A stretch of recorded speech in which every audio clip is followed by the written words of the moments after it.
Puji Tuhan Bapak Ibu dan Saudara semua, kita diberikan anugerah, kemurahan, dan juga berkat untuk menjalani hari baru ini. Kita masih mempercakapkan tentang komitmen. Beberapa waktu yang lalu saya bicara tentang konsistensi. Komitmen harus ditunjukkan dengan konsistensi, terus-menerus setia di dalam proses. Nah sekarang topik yang kedua berkaitan dengan komitmen adalah persistensi. Persistensi itu artinya gigih, lalu kemudian terus-menerus punya daya juang dan tidak tergoda untuk mundur. Firman Tuhan dari Ibrani pasal 11 ayat yang ke-8 berkata seperti ini. Karena iman, Abraham taat ketika ia dipanggil untuk berangkat ke negeri yang akan diterimanya menjadi milik pusakanya. Lalu ia berangkat dengan tidak mengetahui tempat yang ia tuju. Ini adalah ikhtisar atau ringkasan dari kisah Abraham ketika dipanggil Tuhan. Penulis Ibrani di sana memberikan sebuah risalah atau ringkasan bagaimana Abraham itu konsisten di dalam panggilannya tetapi juga persisten dalam menjalani panggilannya.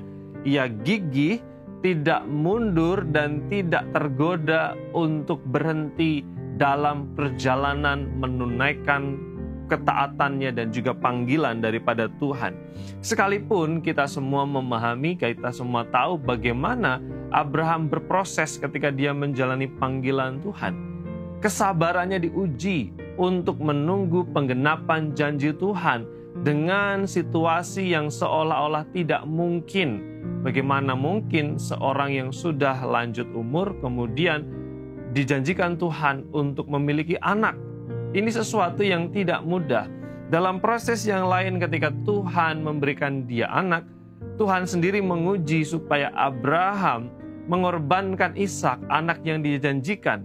Tidak mudah dan bahkan kita bisa melihat secara cepat bahwa ketika Abraham di akhir-akhir kehidupannya dia sampai ke sebuah tempat yang bernama Hebron dan bahkan di sana dia harus membeli sebidang tanah.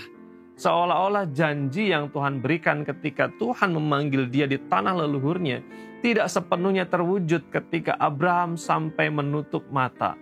Tapi yang menarik adalah dalam proses itu Ibrani menggambarkan bagaimana Abraham persisten, maju,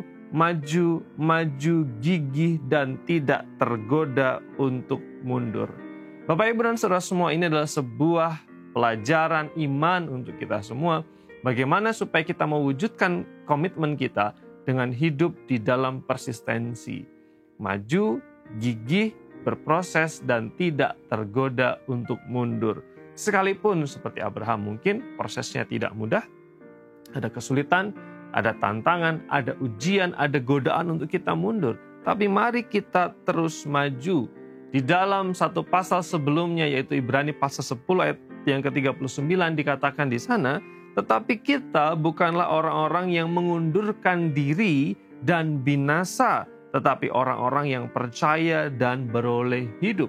Kita diajar jangan sampai kita mengundurkan diri, tapi kita mari terus percaya supaya kita beroleh hidup di dalam Tuhan.